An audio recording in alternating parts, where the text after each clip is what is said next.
ഇവിടെ നിങ്ങളെ വിമർശിക്കുന്നതിനെ പറ്റി അതാണല്ലോ നിങ്ങൾക്കുള്ള വലിയ പരാതി. രാഹുൽ ഗാന്ധിയെ വിമർശിക്കുന്നു, മറ്റാരെയും വിമർശിക്കുന്നില്ല. BJP വിമർശിക്കുന്നില്ല, മോദിയെ വിമർശിക്കുന്നില്ല. ഇപ്പോ ഞാൻ എൻ്റെ സംസാരത്തിൽ നേരത്തെ പറഞ്ഞ കാര്യമൊക്കെ ആർക്കെതിരെയുള്ളതാണ്? ഇന്ത്യയിലെ BJP ഗവൺമെന്റിനെതിരെയുള്ളതാണ്. അവസാനം എത്തിയപ്പോൾ രാഹുൽ ഗാന്ധിയും അതിനകത്ത് വരുന്നുണ്ട്. അത് രാഹുൽ ഗാന്ധി പറഞ്ഞതിന്റെ ഭാഗമായിട്ടാണ്. അതിന് പറയണ്ടേ?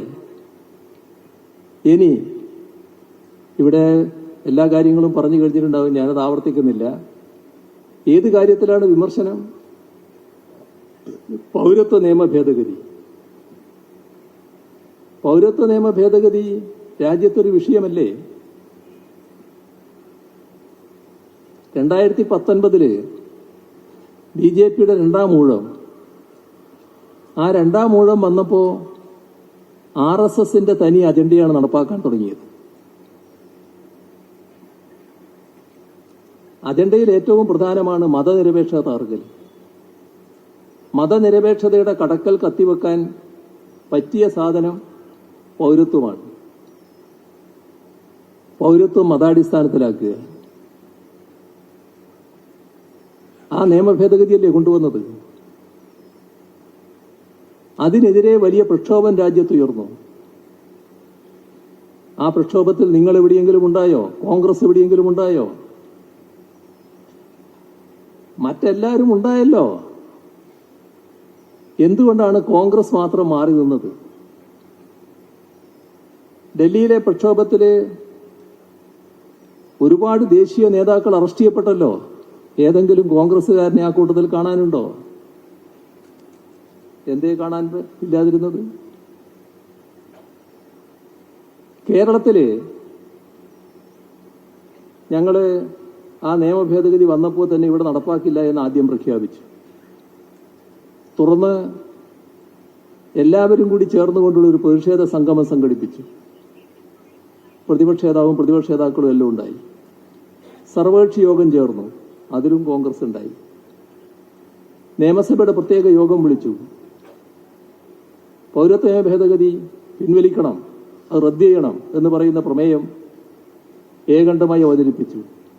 പ്രതിപക്ഷ നേതാക്കളെല്ലാം ഉണ്ട്. ഇതെല്ലാം കഴിഞ്ഞതിന് ശേഷം എന്താണ് കോൺഗ്രസ് പിൻവാങ്ങാൻ കാരണം?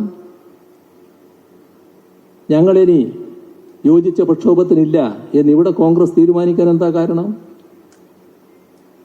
കേരളത്തിന് പുറത്ത് എവിടെയും നിങ്ങൾ ഈ പ്രക്ഷോഭത്തിന്റെ ഭാഗമായിട്ടില്ല. കേരളത്തിൽ മാത്രം അങ്ങനെ വേണ്ട എന്ന് നിങ്ങൾ നിർദ്ദേശിച്ചിട്ടുണ്ടാകാം. കേന്ദ്ര കോൺഗ്രസ് നേതൃത്വത്തിന്റെ നിർദ്ദേശമനുസരിച്ചല്ലേ ഇവിടുത്തെ കോൺഗ്രസുകാര് ആ യോജിച്ച പ്രക്ഷോഭത്തിൽ നിന്ന് പിൻവാങ്ങിയത്? അല്ല എന്നുണ്ടെങ്കിൽ എന്തേ രാഹുൽ ഗാന്ധി പറയാത്തത്? പറയണം. ഞാനിത് കുറച്ച് ദിവസമായിട്ട് ആവർത്തിച്ചുകൊണ്ടിരിക്കുകയാണല്ലോ. നിങ്ങളെ പേരും പറയുന്നുണ്ടല്ലോ. എന്തേ നിങ്ങൾ പറയാത്തത്? നിങ്ങൾ പറ, ആര് പറഞ്ഞിട്ടാണ് ആ പിൻവാങ്ങലുണ്ടായത് എന്ന്? പോട്ടെ, 4 വർഷം മുൻപുള്ള കാര്യമാണല്ലോ അത്. ഇപ്പോ ചട്ടം കൊണ്ടുവന്നു 4 വർഷത്തിന് ശേഷം ഈ തെരഞ്ഞെടുപ്പിന്റെ പടിവാതിൽക്കൽ. RSS അജണ്ട മതനിരപേക്ഷത തകർക്കുക, അതിനുവേണ്ടിയല്ലേ അത്? എല്ലാവരും പ്രതിഷേധിച്ചല്ലോ. നിങ്ങളെ ശബ്ദം. ശരി, കോഴിക്കോട് LDF മണ്ഡലം തെരഞ്ഞെടുപ്പ് കൺവെൻഷനിൽ സംസാരിക്കുകയായിരുന്നു മുഖ്യമന്ത്രി പിണറായി വിജയൻ. രാഹുൽ ഗാന്ധിക്ക് മറുപടി കൂടിയാണ് അദ്ദേഹം നൽകിയത്. കാരണം രാഹുൽ ഗാന്ധി തെരഞ്ഞെടുപ്പ് പ്രചാര വേളയിൽ പറഞ്ഞിരുന്നത് മുഖ്യമന്ത്രി എപ്പോഴും വിമർശിക്കുന്നത് കോൺഗ്രസിനെയാണ്, കേന്ദ്രത്തെ വിമർശിക്കുന്നില്ല. മാത്രമല്ല ഇത് ED കേസുകൾ അവസാനിപ്പിക്കാൻ BJPയുമായി സന്ധി ചെയ്യുന്നു, ഒത്തുതീർപ്പ് ചെയ്യുന്നു തുടങ്ങിയ ആരോപണങ്ങൾക്കുള്ള മറുപടി കൂടിയാണ് മുഖ്യമന്ത്രി നൽകിയിരിക്കുന്നത്. റോബർട്ട് വാദ്രയ്ക്കെതിരെ അടക്കം കേന്ദ്ര സർക്കാർ കേസെടുത്തിരുന്നു. പിന്നീട് ആ കേസിന് എന്ത് സംഭവിച്ചു, അതെങ്ങനെയാണ് തേഞ്ഞു മാഞ്ഞു പോയതെന്ന് കോൺഗ്രസ് വ്യക്തമാക്കണമെന്ന് കൂടിയാണ് അദ്ദേഹം ആവശ്യപ്പെട്ടത്. എന്തായാലും അവിടെ തെരഞ്ഞെടുപ്പ് കൺവെൻഷൻ പുരോഗമിക്കുകയാണ്. മുഖ്യമന്ത്രി സംസാരിച്ചുകൊണ്ടിരിക്കുകയാണ്.